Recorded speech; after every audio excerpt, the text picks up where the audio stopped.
ನಿರಂತರ ಮಳೆಯಿಂದಾಗಿ ಬೆಳಗಾವಿ ತಾಲೂಕಿನ ಬಡಾಲ ಅಂಕಲಿ ಗ್ರಾಮದಲ್ಲಿ ಮನೆಯೊಂದು ಕುಸಿದು ಮಹಿಳೆಯೋರ್ವಳು ಗಾಯಗೊಂಡಿದ್ದು ಸಚಿವೆ ಹೆಬ್ಬಾಳ್ಕರ್ ಅವರು ಆಸ್ಪತ್ರೆಗೆ ವಿಸಿಟ್ ನೀಡಿ ಆರೋಗ್ಯವನ್ನು ವಿಚಾರಿಸಿದ್ದಾರೆ. 31 ವರ್ಷದ ಪಾರ್ವತಿ ಹೋದೆಪ್ಪ ಹುದಲಿ ಎಂಬ ಮಹಿಳೆ ಮನೆ ಗೋಡೆ ಕುಸಿದ ಘಟನೆಯಲ್ಲಿ ಗಾಯಗೊಂಡಿದ್ದು ಆಕೆಯ ಕೈಕಾಲು ಹಾಗೂ ಸೊಂಟಕ್ಕೆ ತೀವ್ರ ಗಾಯಗಳಾಗಿವೆ. ಚಿಕಿತ್ಸೆಗಾಗಿ ಬೆಳಗಾವಿಯ ಜಿಲ್ಲಾ ಆಸ್ಪತ್ರೆಗೆ ಅವರು ದಾಖಲಿಸಲಾಗಿದ್ದು ನಂತರ ಮಾಹಿತಿ ತಿಳಿಯುತ್ತದಂತೆ ಸಚಿವೆ ಲಕ್ಷ್ಮೀ ಹೆಬ್ಬಾಳ್ಕರ್ ಅವರು ಜಿಲ್ಲಾಸ್ಪತ್ರೆಗೆ ದೌಡಾಯಿಸಿ ಗಾಯಾಳು ಮಹಿಳೆಯ ಪರಿಸ್ಥಿತಿಯನ್ನ ಪರಿಶೀಲಿಸಿ ನಂತರ ಮಾತನಾಡಿದ್ದಾರೆ.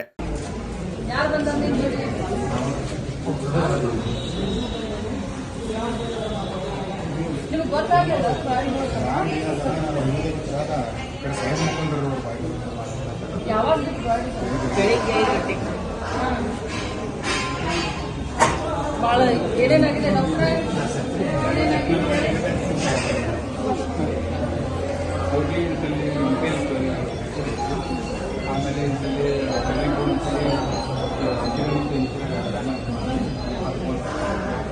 ಮತ್ತು ಕೈಗೆ ಗಾಯಗಳು ಕಾಲಿಗೆ ಅದು ನಾವು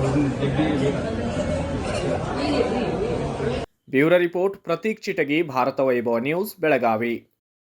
Thanks for watching. Read, discuss and debate with editor Dr. Yan Prashant Rao. Wanted reporters in print, digital and visual media for Bharat Vaibhav Daily Newspaper, BV News 5 Channel and BV Fast Web News from all the talukas of Karnataka, Goa and Maharashtra. If interested, send your resume to 9019229369.